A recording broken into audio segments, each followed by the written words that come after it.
Rizal's view for the future.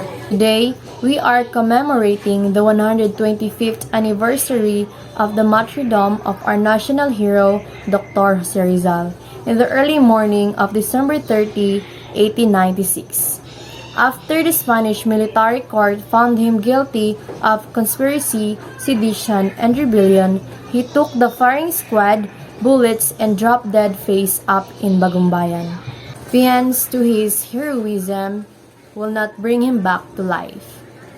We will do Rizal more honor remembering not only how he died, but how he lived.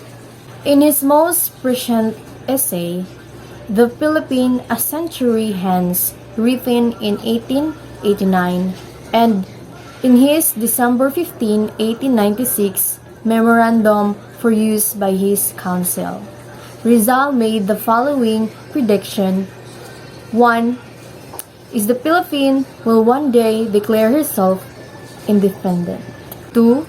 The great American Republic with interest in the Pacific may one day think of acquiring possessions beyond the seas. 3. The Philippines will defend with indescribable ardor the liberty she bought at the cost of so much blood and sacrifice. 4. Japan will swallow us. 5. Once liberated, the Philippines will perhaps establish a federal republic. And 6. The Philippines will perhaps enter openly the wide road of progress and will work jointly to strengthen the mother country at home as well as abroad.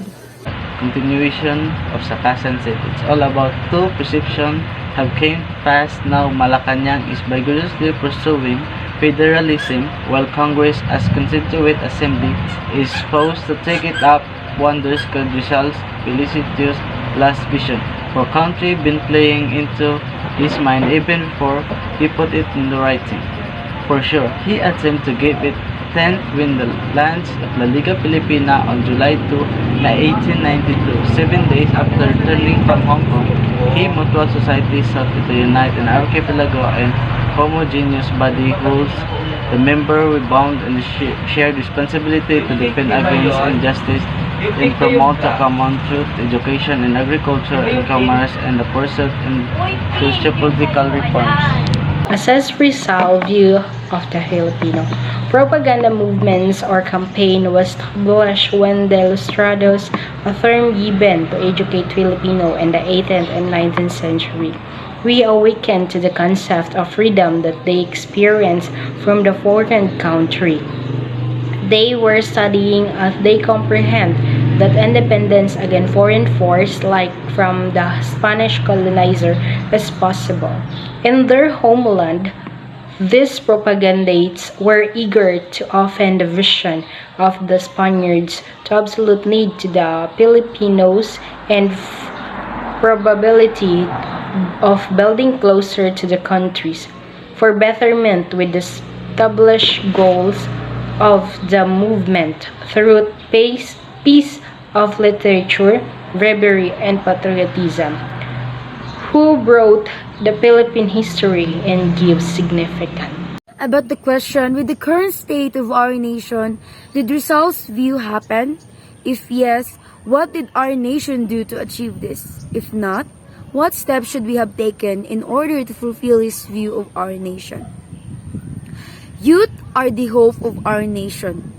This is one of the famous views of Jose Rizal that the most young scholars claim that they are.